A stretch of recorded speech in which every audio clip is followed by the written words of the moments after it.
The Idiot, for example, The Idiot's a very interesting book because, and you see this in other bits of Dostoevsky's work as well, is that his most ethical characters can lose every argument with rationalists and still be better men. And you see that in the book because the book allows them to be embodied rather than mere carriers of propositional arguments. And beauty is non-propositional.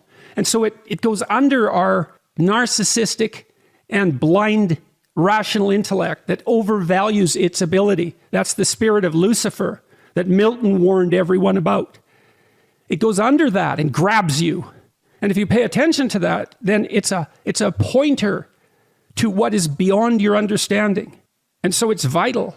It's vital. And Dostoevsky knew that. And Solzhenitsyn read that and he thought, I see what he means. I understand what he means. And you know, one of the characteristics of our modern culture, especially in the architectural realm, is that it's replete with ugliness. I mean, I've gone to medieval villages in Europe, especially in what used to be East Germany, that were so beautiful. They just made me cry when I was in the downtown. I thought, my God, this is so unbelievably beautiful. How did people manage this?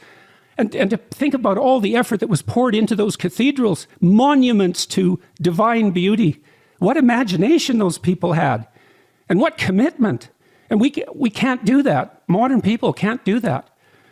And so it's a terrible loss, and it's partly because we just don't take such things seriously. And that's a big mistake, because they are more serious than anything else. Beauty, that's more serious than anything, except perhaps truth. But it's a pointer. You know, and these religious thinkers, philosophically speaking, Christian thinkers, they thought of God as the summum bonum, the sum of all good things. Well, truth is something, and beauty is something, and courage is something. These virtues that we all recognize as virtues or are tormented by our conscience if we don't. You sum those all together, that's the ideal that binds us all. And that's God for all intents and purposes. You might say, well, is that real? It's like, well, it depends on what you mean by real. And people laugh at me because I say that sort of thing fairly frequently. You know, it depends on what you mean by real. But when you ask the question, is something real? It's like an equation. And the right response to that is, well, what do you mean by real? So beauty, it's like, beauty tells you to be more than you are. Beauty tells you to aspire to that which is beyond you. Beauty says there is something beyond you. All of that. And it does that in an enticing manner, right? It invites you to come along. It's the opposite of authoritarianism.